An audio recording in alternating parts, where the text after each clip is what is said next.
All right, well, this Sunday we are in Psalm 23. And what a great psalm to be studying in the midst of all the tensions and world conflicts. And, it seems like we could be on the brink of a nuclear war, which, of course, I don't think will happen. But it doesn't matter because the Lord is our shepherd. And no matter what, he's always going to be our shepherd, no matter what happens in this life. So we all need to be able to experience that peace that passes with all understanding. And that's the picture here in Psalm 23.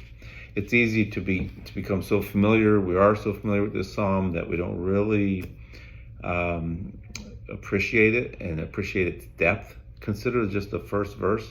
For the Lord, Yahweh, the great I am, the eternal self-existent one, the one who needs no one else, calls himself a shepherd.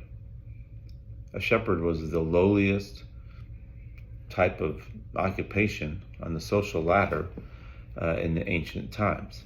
It still would be. When I went to Romania about 5 years ago, maybe 6 years ago, we drove through the country. We're heading to a little village for a service, and it was rainy and cold and ugly. And there was a shepherd out in the field with his sheep, and he looked kind of miserable, to be honest. I don't know if he was a good shepherd or not. He looked like he might have been sleeping on a rock. But besides the point, for God to present himself and for David to present God as a shepherd was a startling paradox. When a family needed a shepherd, who did they ask? The youngest, David, out in the field, not even being brought before Samuel, not even being considered a possible candidate to be the next king. Because he was the youngest and he was out there doing the dirty work. Nobody would naturally choose to be a shepherd, but God did, and he did especially in the person of Jesus Christ. John 10:11, I am the good shepherd. The good shepherd gives his life for the sheep. Connect that with Psalm 23, and you have another clear way in which Jesus was declaring himself to be God. Another reality about this statement is its intimacy.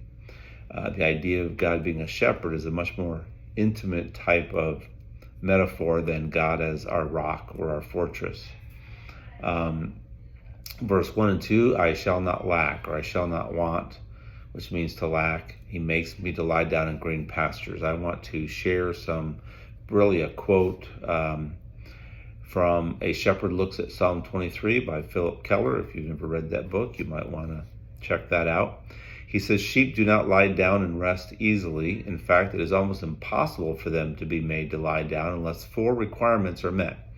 Number 1, they refuse to lie down unless they are free of fear. Number 2, they must be free from friction with the other sheep in the flock. Number 3, they will not rest if flies or parasites are tormenting them. Number 4, they will not rest if they're anxious about finding food. And so only a good shepherd can provide the trust, the peace, the deliverance, the pasture, the provision that is needed for a sheep to be at rest, to lie down. So, of course, a great application of that is to ask your students, are they at rest? Are they living in peace? Sheep are dumb. If left to themselves, they're going to graze in the same spot. They're going to destroy the pasture there because they're just going to keep eating until there's nothing left. A good shepherd doesn't let that happen. He leads them to greener pastures. He rotates them just like a farmer rotates the crop. So the idea, of course, is God's wonderful provision for his people. Psalm 37:25, David writes, I have been young and now I'm old, yet I have not seen the righteous forsaken, nor his descendants begging bread. I certainly can testify to that. We had our lean times, especially in the first 15, 16 years of our marriage, but we always had what we needed. I remember talking to my kids since they've been adults and kind of talking about those times and how we lived way under the poverty level and all this. And they says, we never felt like we were poor. We never felt like we were really lacking anything. And we weren't. Not anything important. Another insight from Keller is on the expression in verse 3, he restores my soul. He writes, a heavy, fat, or long-fleeced sheep will lie down comfortable in some little hollow or depression, but then suddenly its center of gravity can shift, and his feet come off the ground. Gases build up as he panics and tries to get back on his feet. That will cut off his circulation, the gases, and in some cases they can even die unless the shepherd restores them back, gets them upright on their feet again. And God restores our soul when we're down, when we're struggling, whether it be emotionally or from sin or whatever. We come to him, he restores our soul. And he does so ultimately for his name's sake. Again, another quote. This is from Boyce, one of my commentators. God must look out for the best interests of the one he has promised to protect, because if he fails to do so, his faithfulness could be called into question.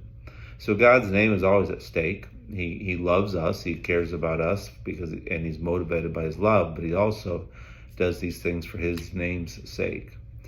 Verse 5 and 6, there's a lot of debate about whether or not this is still a shepherd-sheep situation. It's always been confusing verses to me of how that could be. But so I agree with the curriculum that this is really a shifting of a metaphor away from the shepherd and the sheep to God as a great host, providing a royal banquet, providing the safety we need amidst our enemies to be able to celebrate and to feast. And, someday we're going to feast with God in his kingdom. We're going to feast for eternity with God. Isaiah 25, verse 6 through 8 says, in this mountain the Lord of hosts will make for all people a feast of choice pieces, a feast of wines on the lees, of fat things full of marrow, of well-refined wines on the lees, and he will destroy on this mountain the surface of the covering cast over all people, and the veil that is spread over all nations. He will swallow up death forever, and the Lord God will wipe away tears from all faces. The rebuke of his people he will take away from all the earth, for the Lord has spoken. And of course, death doesn't end until after the 1,000-year reign. In eternity is when we see death being completely done away. So this is a picture of our eternal future with God. It's not going to be just floating around in clouds. We're going to feast, we're going to have fellowship, we're going to have great times that are never interrupted by any kind of sorrow, any kind of lack. Luke 22, verse 28 and 30, Jesus makes reference to this. He says, but you are those who have continued with me in my trials, and I bestow upon you a kingdom, just as my Father bestowed one upon me, that you may eat and drink at my table in my kingdom and sit on thrones judging the 12 tribes of Israel. Now he's speaking specifically to the 12 apostles at that time, but we are going to be part of that kingdom. We're going to also rule and reign with Christ. We are going to feast at this table as well. He talks about that in other places where people will come from all over east and west to be a part of this time of feasting. Verse 6 says, surely goodness and mercy or loving kindness will follow me all the days of my life. And the word follow there literally means to pursue, and it demonstrates the active, aggressive nature of which God seeks to care for his children. He's not just, someone has said this, he's not just waiting for us to get his help. He is seeking ways to give us his help.